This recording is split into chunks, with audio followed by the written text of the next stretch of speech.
Gloire à Dieu. Waouh, que le nom du Seigneur soit béni. Comment est-ce que vous allez, champion? Ok, content de vous voir, content de vous retrouver pour notre formation mensuelle. Suivant vraiment toutes les églises, vase d'honneur, je te salue, je vous bénis tous dans le puissant et impressionnant de Jésus de Nazareth. Amen. Alors, sans plus tarder, on va se plonger dans la prière. Et avant de prier, il faut savoir pourquoi on va prier. Aujourd'hui, on va parler de la poussière au sommet. Quelqu'un dit avec moi de la poussière au sommet? Ça veut dire de l'abaissement total à l'élévation. Ça veut dire de la pauvreté à l'élévation au sommet. C'est là-bas que Dieu t'amène. Alléluia. Alors, tu vas prier de tout ton cœur afin que le Seigneur t'accorde la grâce de recevoir ce message.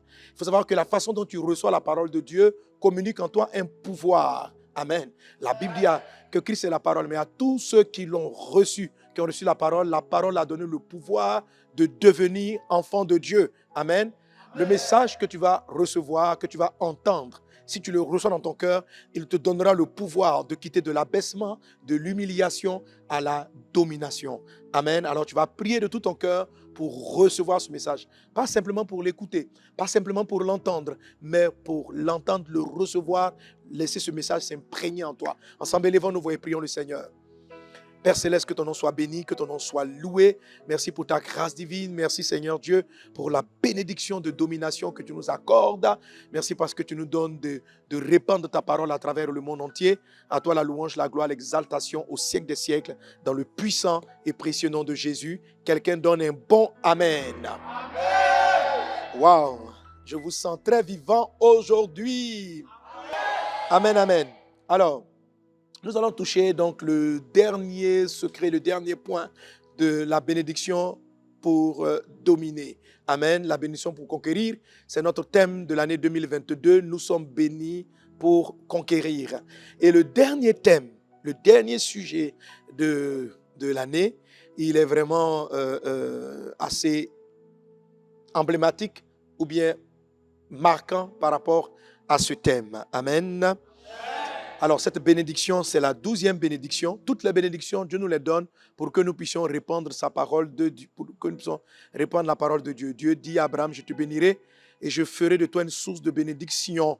Amen. Et Dieu nous dit que nous sommes la descendance d'Abraham, nous transportons la même grâce. Chacun d'entre vous est appelé à être une source de bénédiction parce que tu es béni de la descendance d'Abraham.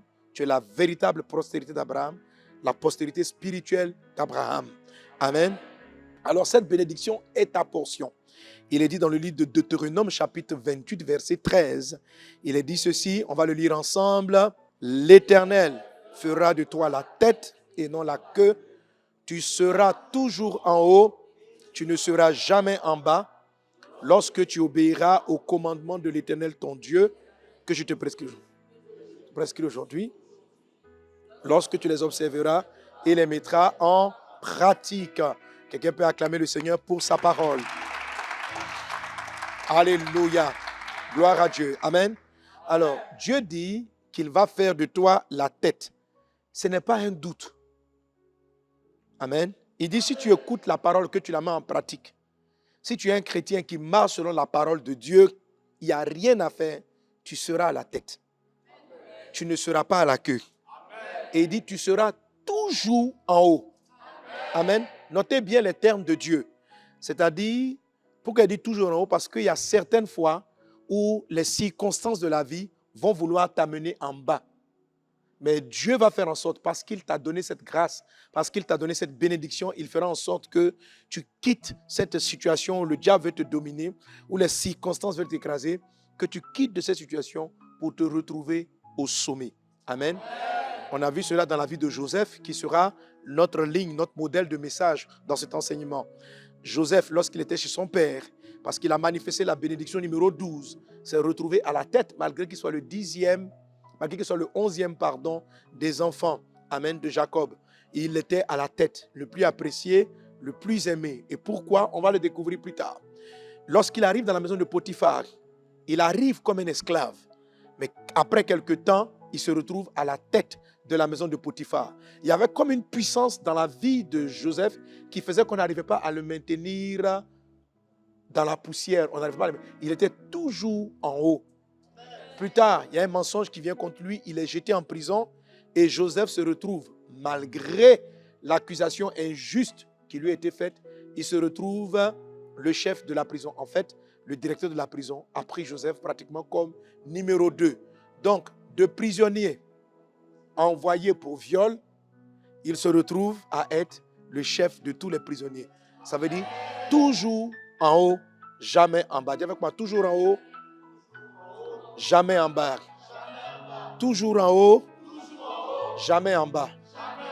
C'est ton héritage, c'est ta portion au nom de Jésus. Amen. Donc en prison, il est en haut. Et de la prison, il sort pour aller chez le roi Pharaon. Et là encore, il se retrouve au sommet. Il se retrouve toujours en haut. Donc, on a dans la vie de Joseph l'application réelle, manifeste de la bénédiction numéro 12. Et la Bible dit que tu as été béni de toutes sortes de bénédictions dans les lieux célestes en Jésus-Christ. Donc, cela est ta portion. Amen. Alors, pour la conquête, j'ai intitulé notre thème je l'appelais de la poussière au sommet. Dis avec moi, de la poussière au sommet. Amen. Dieu va te faire passer, Dieu te fait passer de la poussière, de l'abaissement, de l'humiliation, de la honte, du rejet.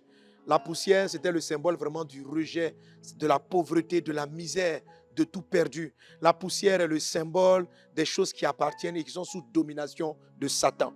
Dans la parole de Dieu, dans le livre de 1 Samuel, chapitre 2, verset 6, voici une des prophéties de Anne. Elle dit ceci: l'Éternel fait mourir et il fait vivre. Il fait descendre au séjour des morts et il en fait remonter. L'Éternel appauvrit et il enrichit. Il abaisse et il élève. De la poussière, il retire le pauvre. Du fumier, il relève l'indigent pour le faire asseoir avec les grands. Il leur donne en partage un trône de gloire, car à l'Éternel sont les colonnes de la terre, et c'est sur elle qu'il a posé le monde. Quelqu'un donne un bon amen à cette parole. Alléluia. Amen. Donc ce que Dieu fait, c'est qu'il dit ceci: l'Éternel est celui qui fait mourir, fait vivre. L'Éternel appauvrit, il enrichit, il abaisse et puis il élève. Il te fait sortir de la poussière, il retire le pauvre de la poussière. C'est ce qui va t'arriver. Mon message là s'adresse à tous ceux qui passent par des moments de pauvreté, de problèmes financiers. Il y a une bénédiction qui est sur toi, qui doit te faire sortir de la pauvreté à la richesse, de la poussière au sommet. De la poussière, il retire le pauvre. Du fumier, il relève l'indigent pour le faire asseoir avec les grands. Tu seras assis avec les grands. Il en est ainsi dans le nom de Jésus. Alléluia. Je prie vraiment qu'en déclarant ce Amen, que vous laissiez cette parole entrer en vous. Que ce ne soit pas juste des slogans, mais parce que c'est réel. C'est réel. Alléluia. Dieu le fait. Dieu le fait. Le même Dieu qui a dit, si tu crois au Seigneur Jésus, tu seras sauvé. C'est le même Dieu qui dit, il est celui qui prend la personne, il la prend de la poussière pour l'amener à la table des grands. C'est le même Dieu qui dit, c'est le même Dieu qui le fait. C'est le même Dieu qui a dit, si tu crois au Seigneur Jésus, tu seras sauvé. Vous croyez que vous partez au ciel. Croyez aussi que si vous vivez l'indigence, la pauvreté, la misère, croyez ce Dieu qu'il a déclaré. Il répète à peu près la même déclaration de Anne, parce que de 1 Samuel chapitre 2, c'est la prière de Anne. C'est cette prière prophétique qu'elle a faite. On la retrouve dans le psaume 113, à partir du verset 5. Du verset 5 au verset 9, on ne le lira pas, il faut juste le retenir. Est-ce qu'on est ensemble? Alléluia. Donc, Dieu est celui qui le fait. Dieu, et ce que Anne dit dans sa prière, c'est que l'Éternel fait mourir et il fait vivre. Elle donne une révélation qui est très importante. C'est qu'elle dit que l'élévation vient de Dieu. Amen. C'est Dieu qui va le faire. Dieu va le faire. Ton papa va le faire. Et ça, il faut que tu le reçoives. Il faut que tu l'acceptes. Il faut que tu le vois. Il faut que tu le sentes. Il dit, tu seras toujours en haut, jamais en bas. Il ne dit pas ça avec un doute, comme si ça ne va pas arriver. Tu seras toujours en haut, jamais en bas. La situation d'être en bas, vous ne devez pas l'accepter. Ça ne fait pas partie de votre portion. Vous pouvez passer par là, mais vous ne pouvez pas rester en bas. Ta place est en haut. Tu peux être jeté comme esclave, comme Joseph dans la prison, mais tu dois te retrouver pour être le chef de la prison. Tu peux être jeté par tes frères dans le puits, mais tu vas sortir du puits et te retrouver au sommet. Amen. Quelqu'un donne un bon amen encore à Jésus. Alléluia. En fait, le sommet, c'est la position de domination. Le sommet, c'est la position de domination. Quelqu'un qui est au sommet, ça veut dire qu'il domine. Ça veut dire qu'il domine. Ça a toujours été le plan de Dieu que vous dominiez. Il y a des fausses pensées que l'ennemi fait circuler dans la tête des personnes qui leur fait croire que bon, si je ne domine pas, c'est peut-être pas la volonté de Dieu. Dieu veut que je sois plutôt toujours dans le service. Ce sont des mensonges. Ce sont des mensonges. Si tu acceptes ça, Dieu sera déçu. Si tu acceptes ce mensonge, que non, je ne suis pas fait pour dominer, je suis fait pour subir, la vie est comme ça, le plus important c'est que j'aille au ciel. Non, non, n'acceptez pas ça. N'acceptez pas ça. Alléluia, n'acceptez pas. Gloire à Dieu. Alors, il y a un passage sur lequel on va beaucoup revenir qui est très important, c'est le livre de Romains chapitre 5 verset 7 qui parle du règne. Et il dit ceci, Romains 5, 17, si par l'offense d'un seul, la mort a régné par lui seul, à plus forte raison, ceux qui reçoivent l'abondance de la grâce et du don de la justice, régneront-ils dans la vie par Jésus-Christ lui seul. Amen. Le Seigneur dit que ceux qui reçoivent l'abondance de la grâce régneront. Ceux qui reçoivent. C'est-à-dire que il y a des personnes qui reçoivent et d'autres qui ne reçoivent pas certaines grâces que Dieu accorde. Il y a des grâces que Dieu donne. Mais il ne dit pas ceux qui vont recevoir une grâce. Il dit ceux qui vont recevoir l'abondance de la grâce. Dieu envoie beaucoup de choses dans vos vies. Ce qui fait que Joseph ou d'autres personnes règnent, c'est parce qu'ils ont reçu les grâces abondantes. Ce qui fait que certains chrétiens ne règnent pas, c'est parce qu'il y a des grâces qu'ils laissent passer. Il y a des choses que Dieu amène dans ta vie, que tu as laissé passer, qui font que tu demeures encore dans la poussière. Dans cet enseignement, on va apprendre à ne rien laisser tomber, à recevoir la grâce dans son abondance, à savoir quand est-ce qu'on a été visité par la grâce, quand est-ce que la grâce nous visite. On va apprendre à reconnaître les différentes formes d'arrivée de grâce. Amen. Pour pouvoir changer notre quotidien, parce que c'est Dieu qui élève. C'est Dieu qui va te prendre de la position abaissée et qui va te faire régner. Amen. Même recevoir une intelligence surnaturelle, c'est un don de Dieu. C'est une grâce qu'il faut savoir accepter. Que Dieu nous aide par sa grâce divine. Amen. Alors, pour pouvoir recevoir cette abondance, il est déjà nécessaire et important que vous compreniez ce que c'est que la domination. De quoi parle Deutéronome chapitre 28, verset 13, en disant « Tu seras toujours à la tête ». C'est quoi la tête? Pourquoi tu dois absolument être dans cette position d'influence? Amen. Jésus a dit en Matthieu chapitre 5, verset 13 ceci. Vous êtes le sel de la terre, vous êtes la lumière du monde. On n'allume pas une lampe pour la mettre sous le boisseau. Amen. Mais on la met sur le chandelier. Donc, Jésus dit que s'il t'a allumé, si la lumière de Christ est entrée en toi, il doit absolument te positionner de manière élevée. Tu dois dominer. Alléluia. Tu dois être sur la montagne. Pourquoi? Il dit afin que votre lumière luise ainsi, éclaire les hommes et que les gens voient vos œuvres, ce que Dieu fait au travers de vous et que ça les amène à être sauvés. Amen. Alléluia. Amen. Donc si vous voulez gagner les âmes, si nous voulons impacter, si nous voulons que notre famille brille de la lumière de Christ qui est en nous, Dieu doit nous élever dans la famille. Amen. Si je veux que mon pays brille de la lumière que Christ a mis en moi, Dieu doit m'élever dans mon pays. Si je veux que je suis dans un environnement, je veux que la grâce de Dieu soit manifestée, Dieu doit m'élever dans cette atmosphère. Dis Amen. Amen. Alors, donc, Jésus t'appelle à briller de la lumière.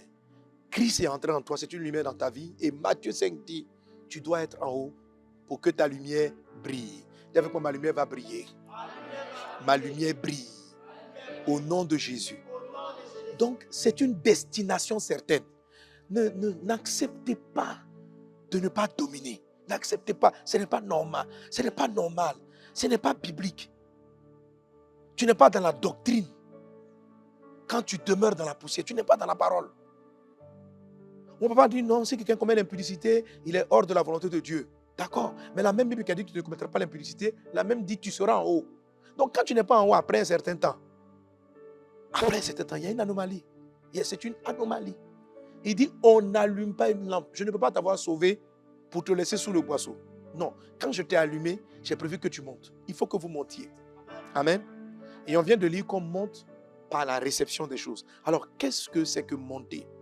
La première des choses qui fait que les chrétiens n'arrivent pas à monter, à accepter la grâce de l'élévation, c'est parce qu'ils ne comprennent pas ce que c'est que l'élévation. Ou le monde a une manière de percevoir les choses qui font qu'on ne reçoit pas les choses que Dieu nous donne. Parce on aborde le sujet avec l'esprit du monde. Le plan de domination que Dieu a donné aux croyants, aux hommes, n'est pas venu maintenant. C'est venu depuis la création. Ça a toujours été le plan de Dieu. Genèse chapitre 1, verset 26. Dieu dit ceci. Dieu dit, créons l'homme à notre image, selon notre ressemblance, et qu'il domine. Dieu dit, faisons l'homme à notre image, selon notre ressemblance, et qu'il domine. Dis avec moi, je domine. Alors, faisons l'homme à notre image, selon notre ressemblance, et qu'il domine. Le « et » n'est pas un « mais » de complément, c'est un « et » de conséquence. Dieu dit, créons l'homme à notre image, à notre ressemblance. Tu peux le remplacer, ce « et » de conséquence, par « afin ». Dieu dit donc, créons l'homme à notre image, à notre ressemblance, afin qu'il domine. Le but de Dieu, c'est que Dieu a créé l'homme pour qu'il lui ressemble. Alléluia. Lorsque tu nais de nouveau, que tu donnes ta vie à Jésus-Christ, tu commences par ressembler à Dieu. Tu deviens comme Christ. Tu deviens chrétien. Chrétien, ça veut dire petit Christ. Donc, quand tu ressembles à Christ, tu es appelé à dominer. Alléluia. À dominer. Dis avec moi, je domine. Maintenant, voilà ce qu'il dit donc. Dieu dit, créons l'homme à notre image, selon notre ressemblance, afin qu'il domine. Et maintenant, il explique ce sur quoi les hommes doivent dominer. Il dit ceci, afin qu'il domine sur les poissons, sur de la mer, pardon, sur les oiseaux du ciel, on continue, sur le bétail, sur toute la terre, sur tous les reptiles qui rampent sur la terre. Alléluia. Dieu créa l'homme à son image. Donc Dieu, si vous remarquez dans la liste que Jésus a citée, dans la liste que les Écritures citent, il n'est pas mentionné l'homme. Il a dit, Dieu dit, créons l'homme à notre image, selon notre ressemblance, et qu'il domine sur les poissons, sur les oiseaux du ciel, sur le bétail, sur les animaux qui rampent sur la terre et sur la terre. Donc, il n'y a pas là-dedans l'homme. Dieu, et ça c'est ce qui gêne les chrétiens. Ils ont l'impression que quand on dit tu vas dominer, il s'agit d'aller contrôler quelqu'un, il s'agit d'aller dominer une personne. Donc, ils rejettent la bénédiction de la domination parce que pour eux, la domination signifie dominer quelqu'un. Dieu n'a jamais dit qu'on allait dominer quelqu'un. Il n'a jamais expliqué ça. Il n'y a aucun passage où il dit tu domineras les hommes. Non, il dit tu seras toujours en haut. Tu ne seras jamais en bas. Il a dit on te met sous le boisseau. Il n'a pas dit que tu es sur la tête des gens. Amen. De quoi est-ce qu'il s'agit? Il s'agit donc de dominer des éléments terrestres, de dominer des choses qui sont sur la terre. Les poissons, les oiseaux, les animaux qui rampent, donc le cheptel, le bétail, les plantes, la nature et la terre. Amen. C'est-à-dire que pour Dieu, une personne domine parce qu'il y a quelque chose que Dieu a créé sur la terre dont elle a le contrôle, elle a la maîtrise et elle domine la chose. Amen. Quelqu'un peut dominer les poissons en étant un excellent pisciculteur. Donc, il domine la vente des poissons. Quelqu'un peut dominer dans le même domaine du poisson parce qu'il est le roi de la domination des sardines. Ou bien du poisson-thon.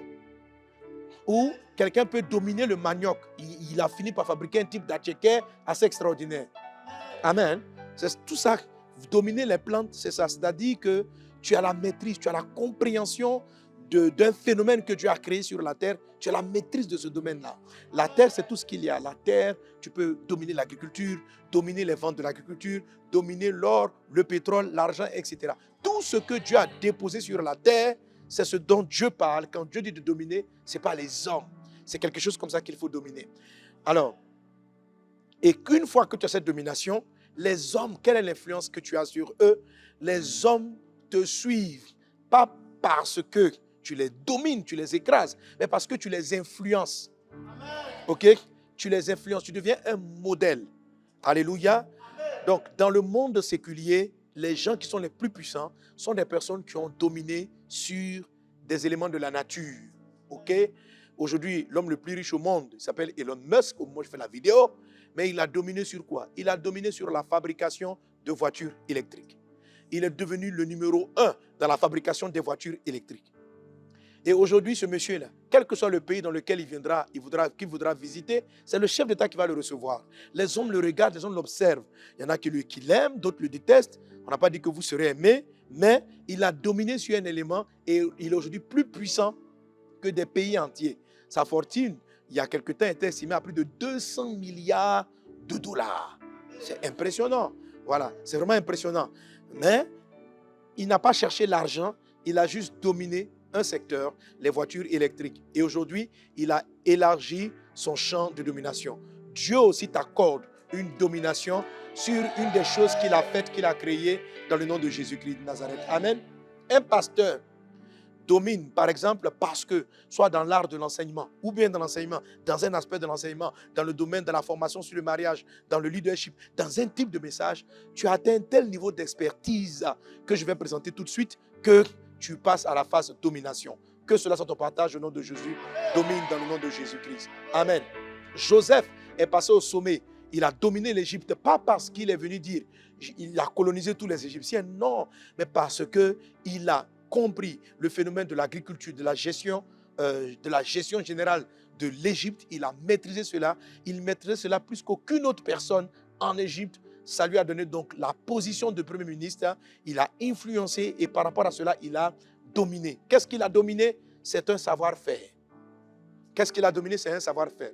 Donc quand Dieu dit tu seras en haut, ce n'est pas en haut de quelqu'un, ce n'est pas au-dessus d'une personne, c'est au-dessus d'un savoir-faire. Un chrétien doit être au-dessus d'un savoir-faire, d'une chose qui est sur la terre. Si tu ne contrôles pas, tu ne domines pas, tu n'as pas réussi. Amen. La bénédiction numéro 12, c'est de t'élever dans un domaine. À l'école, dans le domaine des mathématiques, des physiques, dans tous les domaines que tu peux imaginer. Je vous ai souvent rendu le témoignage d'une sœur qui a dominé une cuisson particulière d'un poulet parce qu'elle a eu un menu spécial de poulet. Sa recette l'a envoyée auprès des rois, à faire de la cuisine dans des palais et ainsi à devenir influente dans des pays, influente auprès des rois, témoigner de Jésus à des dirigeants de pays, témoigner de Jésus parce que tout simplement, dans son domaine, elle avait influencé. Aujourd'hui, Dieu me fait la grâce de parler à des chefs d'État, de prier avec des responsables politiques. Mais qu'est-ce qui s'est passé pour qu'ils m'envoient là-bas? Je ne leur ai pas demandé de me choisir. Je ne suis pas parti faire des élections. Non, je suis resté dans mon domaine. Je suis resté un pasteur. J'ai travaillé à améliorer ma pastorale, à prêcher la bonne nouvelle partout, à développer ce que Dieu m'a donné. C'est le don qu'il m'a fait, à travailler là-dessus, à me développer là-dessus. Et aujourd'hui, ça me donne une influence dans la francophonie, dans le monde. Alléluia. C'est de ça qu'il s'agit. Tu as quelque chose que Dieu a déposé en toi dans lequel tu dois dominer. Tu dois dominer, tu vas dominer, tu domines au nom de Jésus. Et ce que tu vas dominer va te rendre influent. Je le vois dans ta vie maintenant, au nom puissant de Jésus. Quelqu'un donne un bon amen encore. Alléluia.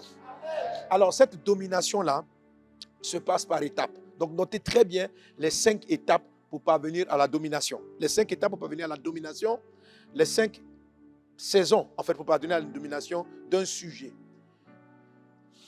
Alors, il explique cela dans le livre de Genèse, chapitre 21, maintenant au verset 28. Dieu nous dit, on va le lire ensemble, Dieu les bénit et Dieu leur dit, soyez féconds, après, multipliez, ensuite, remplissez, après encore, assujettissez, et puis, dominez sur les poissons de la mer, etc. Alléluia.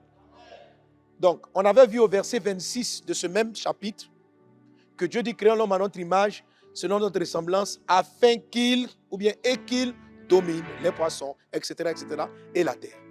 Au verset 28, donc, un verset après, il nous explique le détail pour parvenir à la domination. Comme si la domination n'est pas systématique, elle doit suivre un process.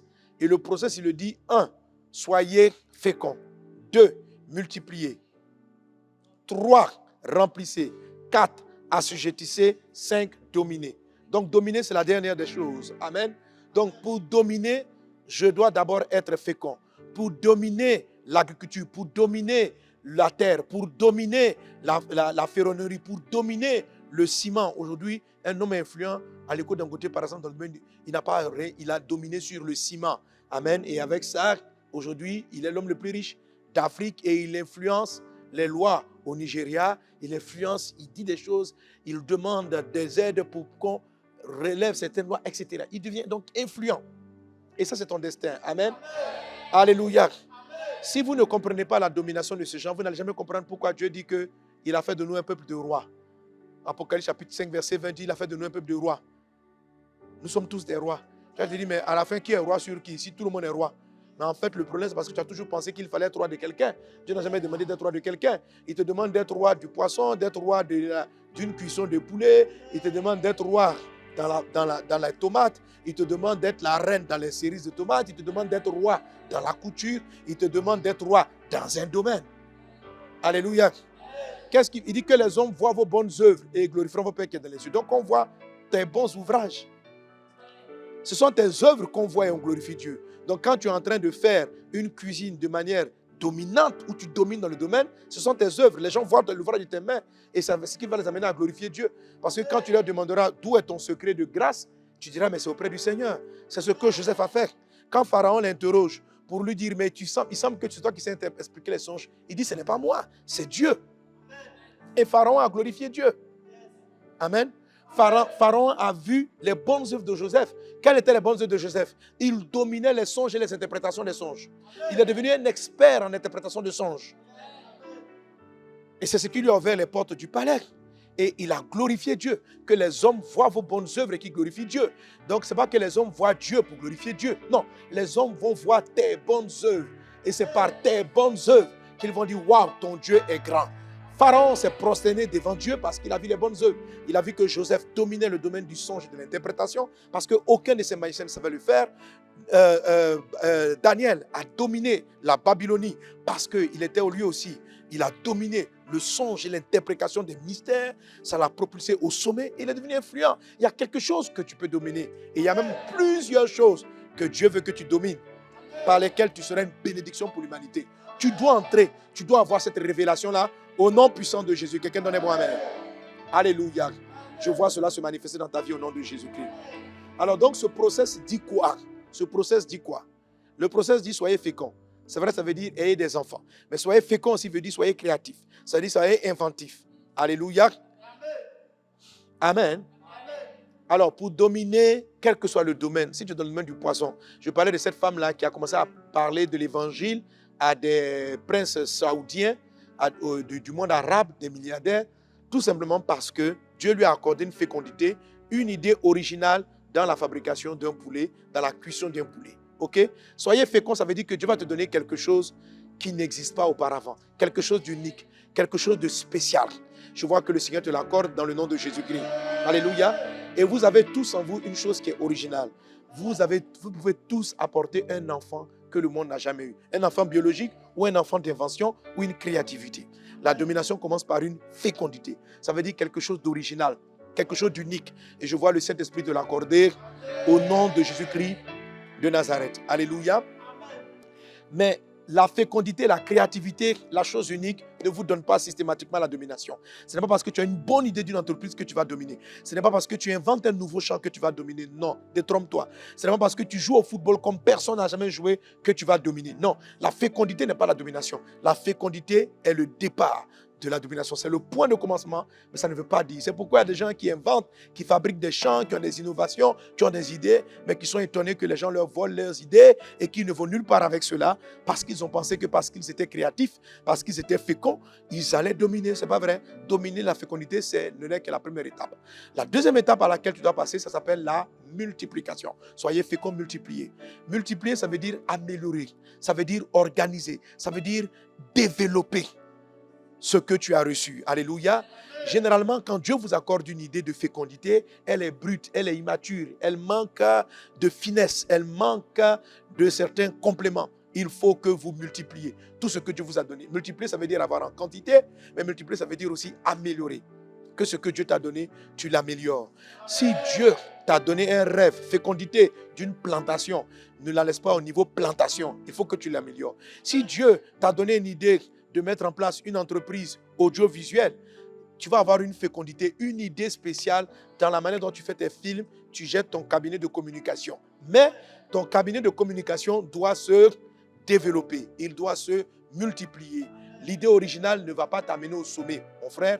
Il faut que ce soit multiplié, il faut que ce soit amélioré, il faut que tu réfléchisses constamment comment faire en sorte que mon travail soit meilleur. C'est ça le multiplier. Amen. Améliorer la qualité de ce que je fais. Joseph qui est monté au sommet, ce n'est pas le même Joseph. Avant, quand il était plus jeune, il avait des songes dont il ne comprenait pas trop les mystères. Mais lorsque Pharaon vient le trouver en prison, non seulement il avait le don des songes, mais il savait les interpréter. Alléluia.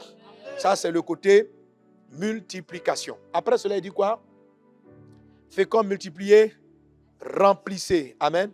Remplissez avant assujettir. Remplissez, c'est la deuxième chose. Il faut remplir. Remplir, ça veut dire combler un vide. Si j'ai un verre, le verre est vide, je comble le vide. Autrement dit, ce que tu multiplies, ce que tu dois savoir faire, doit venir remplacer, doit venir combler un vide.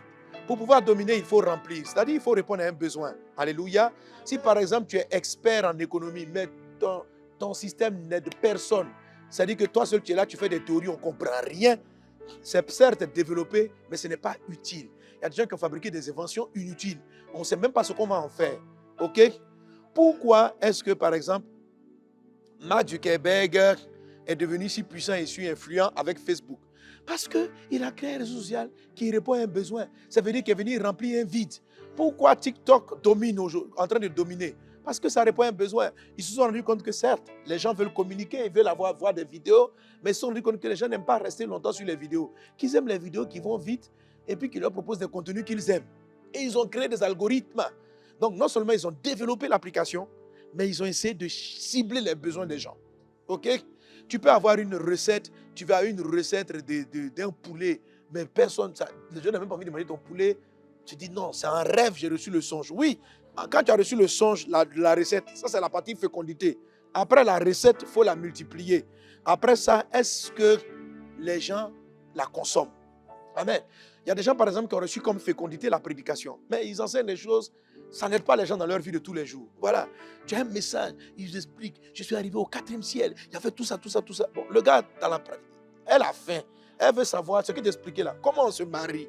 Comment on éduque ses enfants? Comment est-ce qu'on fait ceci? Donc, un prédicateur qui donne des messages qui sont développés, puissants. J'ai des amis comme ça. C'est-à-dire, il est dans la rue. Il veut expliquer tous les mystères de la parole de Dieu. Mais à la fin de la chose, les gens font quoi avec ce que tu as dit là? Comment est-ce qu'ils s'en servent?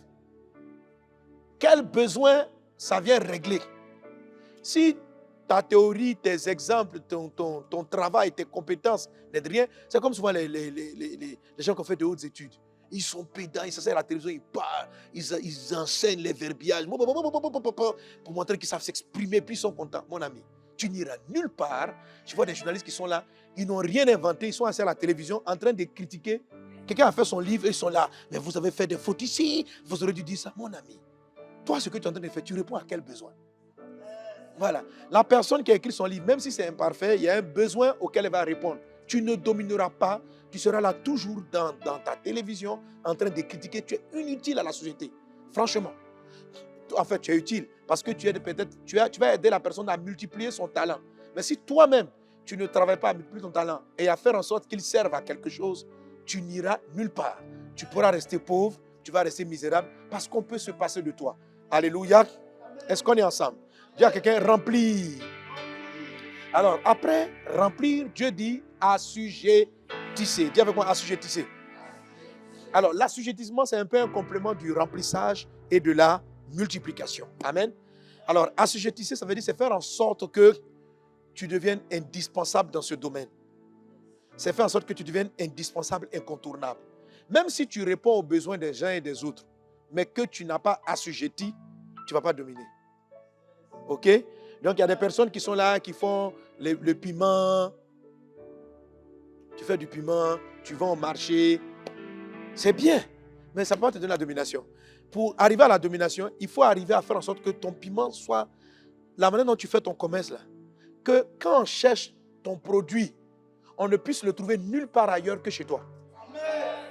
Quand quelqu'un est assujetti, ça veut dire quand tu es assujetti, ça veut dire que tu deviens le sujet de la chose. Alléluia.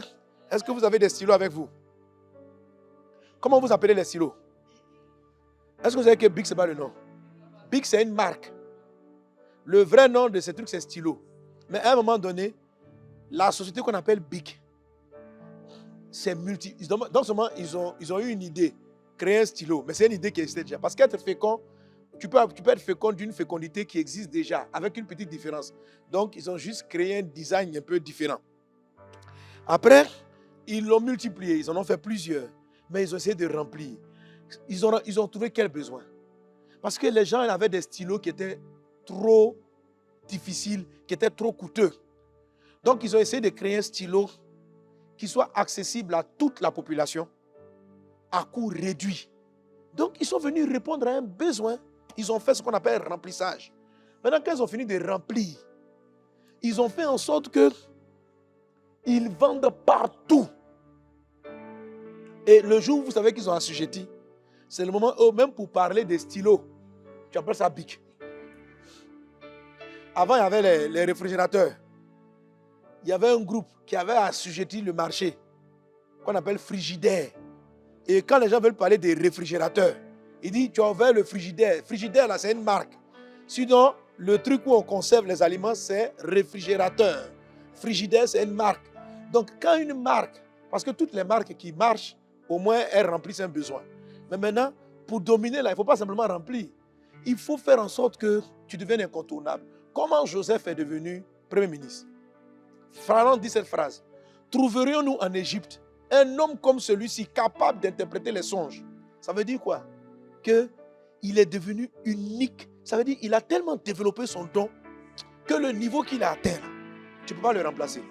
Écoutez, si vous occupez un poste, vous pouvez répondre à un besoin. Mais si vous êtes remplaçable, vous n'avez pas atteint le niveau d'assujettissement. Il faut que le Saint-Esprit travaille en vous de sorte que on ne peut pas... C'est-à-dire que ce que tu fais là, on doit poser la question, trouverions-nous à Abidjan un homme capable de produire le travail à un tel degré? Tant que vous n'avez pas atteint l'assujettissement, vous n'êtes pas dans le plan de Dieu. Dieu t'a créé pour être à la tête et non à la queue. Est-ce que dans le domaine qu'il t'a donné, tu es assujetti? Amen. Tu dois multiplier, tu dois remplir, tu dois aller jusqu'à l'assujettissement. Alléluia. Donc, chaque fois que des gens arrivent à copier ce que vous faites, ça veut dire que vous n'êtes pas encore assujetti. Vous devez monter, vous devez monter, vous devez monter, vous devez vous perfectionner, vous devez réfléchir jusqu'à ce que, quand vous réfléchissez, à un moment donné, vous allez voir que l'assujettissement souvent vous amène à vous spécialiser. Amen. L'assujettissement vous amène à vous spécialiser. Parce qu'au début, le remplissage là, tout le monde peut le faire. Vous êtes dans un domaine où tout le monde est. C'est la raison pour laquelle les frères qui se contactent, tu es là, tu es un comptable, tu travailles dans une entreprise comptable. Ma soeur, tu ne vas jamais aller au sommet de ta comptabilité si tu ne vas pas développer ton système comptable. Si tu ne vas pas atteindre un niveau d'expertise dans ta comptabilité, de sorte que ce que toi tu sais faire, on ne trouve dans ton environnement aucune autre personne qui sache faire ce que tu sais faire. Sinon, tu ne seras pas un témoin de Dieu avec ta compta. Tu ne seras pas un témoin. On peut te renvoyer du jour au lendemain. Si on te renvoie, c'est un bon exemple pour t'expliquer que tu n'es pas arrivé au sommet. Si malgré ton diplôme de comptabilité, tu te retrouves dans la poussière, c'est Dieu qui a permis que tu tombes dans la poussière pour t'expliquer que tu n'es pas en train de franchir les 5 étapes. C'est pourquoi on te renvoie. On vous renvoie parce que vous n'êtes pas indispensable. Et ne sois pas vexé. C'est moi qui ai apporté ça à la boîte. C'est moi qui ai apporté. Oui, tu as rempli des choses. S'ils sont ici, là, c'est moi qui ai construit ça. Oui, tout ça c'est très bien. Mais arrête de chercher la complainte concernant. Si on a pu te renvoyer sans réfléchir, c'est parce que ce que tu faisais, on peut le remplacer. Donc, certes, tu remplissais, ne vous limitez pas à remplir. Celui qui remplit, il résout des problèmes. Mais vous allez être surpris de voir que malgré que vous ayez résolu beaucoup de problèmes, les gens peuvent se séparer de vous. Parce qu'ils ont trouvé d'autres personnes qui peuvent remplir le même vide. Alléluia. Amen. Donc, si cette personne qui peut remplir le même vide a un plus que toi, on va te faire partir. Mais quand vous êtes au domaine d'assujettissement, est-ce que vous savez que vous ne partez même plus à la retraite? Parce qu'on aura tout le temps besoin de vous. Ça veut dire que tu peux développer un niveau d'expertise dans ton domaine qui va te faire briller de tout. Donc, tant que vous êtes là, tu dis, pasteur, prier. On dit, prier pourquoi? Il y a un changement au boulot. Il y a un changement au boulot. Je ne sais pas si on va me garder ou si on va me garder. On va me garder. Mais pourquoi tu dis ça? Parce que tu n'es pas encore... Dieu veut te faire comprendre que tu n'as pas atteint le niveau 4. Et tu te complais de ce que tout le monde soit en train de te féliciter que sans toi, on n'aurait pas fait ceci, sans toi, on n'aurait pas fait cela. Tu es content, tu es content d'avoir résolu des problèmes. Résoudre des problèmes, c'est bien. Mais tu n'es pas au niveau indispensable encore. Monte Gravis la montagne. Monte pour dominer. Pour quitter la poussière, il faut assujettir. Alléluia. C'est ce qui, parce que vous assujettissez que la Bible pourra dire, tu seras toujours en haut. Tu ne seras jamais en bas. Amen. Donc l'assujettissement vous donne déjà l'influence. Donc le niveau d'assujettissement et de remplissage, assujettissement, c'est le point qu'on a traité le mois précédent, c'est l'influence. Maintenant, la bénédiction numéro 12 va jusqu'au point numéro 5 qui est dominer. Dis avec moi, dominer. Alors, quelle est la différence entre celui qui est assujetti, c'est-à-dire qui est devenu le sujet, qui est devenu la personne influente, et celui qui domine? Celui qui domine, et c'est là qu'on doit arriver, c'est celui qui règne. C'est-à-dire celui qui donne les règles. Alléluia. Alléluia. Quand par exemple, BIC, quand vous cherchez les BIC, ce n'est pas un assujettissement, ils ont fait plus qu'assujettir. Quand vous cherchez, vous appelez même tous les stylos BIC, et c'est mondial, hein, partout. Je pas, pardon, passe-moi, pardon, tu n'as pas un BIC? Normalement, tu dois répondre, non, je n'ai pas un BIC, j'ai un stylo, et puis tu donnes la marque. Il y a les stylos Reynolds, tu dis j'ai un Reynolds. On va te mettre, tu n'as pas un BIC. Parce que BIC a pris le pouvoir. Est-ce qu'on est ensemble? Amen. Voilà. Mais on peut même les faire tomber. Parce qu'aujourd'hui, les autres sont en train de venir, ils ont compris leur stratégie, ils sont vulgarisés aussi. Mais c'est très difficile lorsque quelqu'un a vulgarisé et que c'est lui qui donne la règle de prendre le dessus. Par exemple, Microsoft. Microsoft, d'abord, il y avait des logiciels. Mais Microsoft a dit, il faut remplir, il faut répondre aux besoins. Microsoft s'est multiplié. Microsoft a fait un logiciel accessible avec les PC, accessible à tout le monde. Tandis que le domaine informatique était très difficile à atteindre. Donc, quand ils ont vulgarisé, amen, ils ont fait en sorte que le système Office, amen, soit celui qui soit dans la plupart des ordinateurs. Donc, et ils ont commencé à définir maintenant les règles. La domination, c'est quand vous définissez les règles. C'est-à-dire, tu atteins un tel pouvoir que ce que tu dis devient la norme. C'est à ce niveau-là qu'on influence les pays. C'est à ce niveau-là que vous influencez les règles d'une nation. C'est à ce niveau-là que vous dites dans des pays, pour avoir tel marché, il faut être honnête, il faut être ceci, il faut être cela. Et puis les gens suivent. C'est au niveau où vous pouvez être allé et puis vous êtes tellement un modèle que vous donnez la règle et les gens vont la suivre. C'est à ce niveau-là qu'on éclaire les nations et on fait en sorte que notre influence demeure. Alléluia. Ce sont des valeurs chrétiennes qui ont fait qu'aujourd'hui, l'esclavage a été aboli. C'est devenu une règle.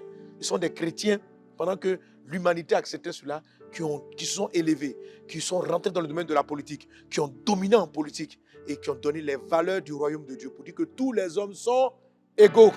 C'est la Bible qui le dit, que les hommes sont égaux. Que Dieu aime tous les hommes. Ils ont mis ça. Ça est devenu la règle. Alléluia. C'est devenu la règle. Aujourd'hui, il y a d'autres personnes qui veulent arriver à prendre ce pouvoir et imposer d'autres règles au monde. Pourquoi? Parce qu'ils ont été féconds. Ils ont dominé dans un domaine satanique et maintenant, ils sont en train d'imprimer des lois. Arrêtez de pleurer. C'est parce que les chrétiens ne règnent pas que ces gens-là dominent. Nous devons rentrer dans le règne. Nous devons rentrer dans le règne. Nous devons rentrer dans le règne. Que Dieu te bénisse abondamment. C'était le premier épisode de cette formation. Alléluia. J'espère que tu as compris quelque chose, que tu reçois quelque chose.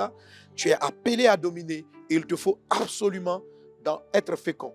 Pendant mon message, la suite des sessions précédentes, les sessions suivantes, tu vas recevoir la grâce de la fécondité. Tu vas recevoir la grâce de la multiplication. Tu vas recevoir la grâce du remplissage, la grâce de l'assujettissement et la grâce de la domination. Chacune des 5 étapes se manifeste par ton art de recevoir. Si tu sais recevoir la grâce, parce que là, chacune des 5 choses, vous savez, le chiffre 5, c'est le chiffre de la grâce. Amen. Les 5 étapes, le chiffre 5, c'est le chiffre de la grâce. Jésus a pris 5 pains et il l'a multiplié. C'est le chiffre de la grâce. Si tu sais saisir, il y a 5 grandes choses que tu vas vouloir faire dans ta vie. Il y a 5 moments de ta vie où Dieu va te donner de la grâce, certaines grâces. Mais ce sont des grâces différentes. Ceux qui savent recevoir ces grâces-là vont régner avec Christ. Ceux qui reçoivent l'abondance de la grâce et du don de la justice régnerait-il pas avec Christ? Que Dieu soit avec toi, que Dieu te bénisse. Et on se retrouve pour l'épisode d'après. Amen. Et prie déjà par rapport à cela. Dis, Seigneur, je veux recevoir la grâce de la fécondité, la grâce de la multiplication, la grâce du remplissage, la grâce de l'assujettissement et la grâce de dominer. À Jésus-Christ, que je n'en laisse pas passer. Qu'il en soit ainsi au nom de Jésus. 2022, bénir pour conquérir, à la conquête des âmes. Tu es membre de Vase d'honneur. En 2022, emmène une âme à Christ, encadre-la et fais-en un disciple. Tu es boss à Vase d'honneur. Emmène 2 âmes à Christ, faisant des disciples, des boss. Challenge 2022, bénir pour conquérir, c'est maintenant.